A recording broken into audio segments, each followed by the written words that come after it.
Gym में कौन कौन से खतरे हो सकते हैं। प्रशिक्षक साइकिल क्लास में प्रशिक्षुओं का नेतृत्व कर रहा था। उसके प्रोत्साहन से सभी प्रशिक्षु एड्रेनालाइन से भरे हुए लग रहे थे। हालांकि वे थके हुए थे, लेकिन रुके नहीं।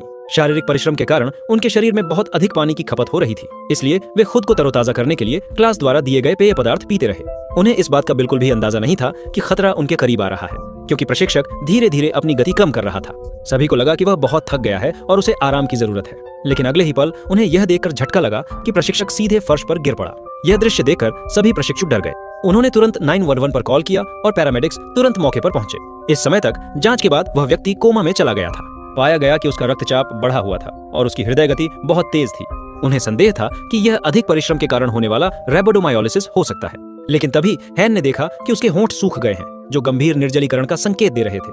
पैरामेडिक्स को तुरंत सलाइन देने की जरूरत थी।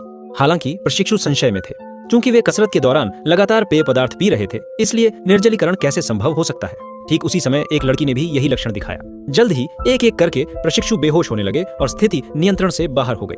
कुछ गड़बड़ होने का एहसास होने पर कप्तान ने तुरंत अतिरिक्त सहायता के लिए डिस्पैच से संपर्क किया। आगे की जांच करने पर उन्होंने पाया कि सभी ने सामग्री सूची का विश्लेषण करके एक ही तरह का पेय पदार्थ पेट की चाय पी थी। वे यह जानकर चौंक गए कि चाय में 100 मिलीग्राम विटामिन B3 था। एक वयस्क की दैनिक आवश्यकता केवल 14 मिलीग्राम है। इस अत्यधिक मात्रा से कहीं अधिक यह शरीर की सहनशीलता से कहीं अधिक था और उन्हें उपचार के लिए अस्पताल ले जाने की जरूरत थी। यह कहानी हमें याद दिलाती है कि जब पानी की पूर्ति की बात आती है तो सादे पुराने पानी से बेहतर शायद कुछ नहीं हो सकता।